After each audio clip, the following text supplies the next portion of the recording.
மக்களே வணக்கம், வாழ்க வளமுடன். இன்றைக்கி எங்கள் வீட்டு தோட்டத்தில் இந்த மல்லி ஒரே செடியில் இவ்வளோ மல்லி, ஸ்டார் மல்லி, இதை பற்றிலாம் ஸ்டார் மல்லி. அப்புறம் இந்த பூ, இந்த பாருங்கள், இது மிளகா செம்பருத்தி. இது எனக்கு தேவையான அளவு நான் இன்றைக்கி எடுத்துகிட்டு வந்தேன். கனகாமரம், இந்த பூவு.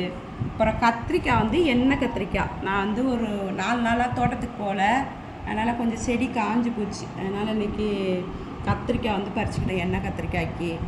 அப்புறம் அவரைக்காவும் கத்திரிக்காயும் இந்த வாட்டி நிறைய பறிச்சிட்டோம். ஒரு 3 வெண்டைக்காய்.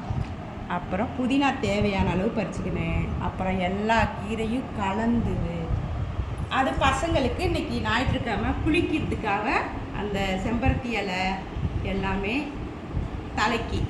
அப்புறம் இந்த காஞ்ச பூக்கள் வந்து தூக்கி போடாதீங்க எப்போவுமே. நான் அன்றைக்கி பறிக்க போகலன்னு சொன்னேன்ல 3 நாள், அதெல்லாமே காஞ்சி போச்சு. இது எல்லாமே குளிருக்கு. நம்ம தயவு செய்து இந்த நல்லா குளியல் பொடியோடு நல்லா பயறு இருக்குல்ல, அதோடு போட்டு அரைச்சி வச்சுக்கிட்டிங்கன்னா வாசனையாக இருக்கும். குளிக்கிறப்ப வெட்டி வேறு இது எல்லாம் போட்டு கேட்டிங்கன்னா அதை என்னென்ன ஐட்டம்னு நான் சொல்கிறேன்.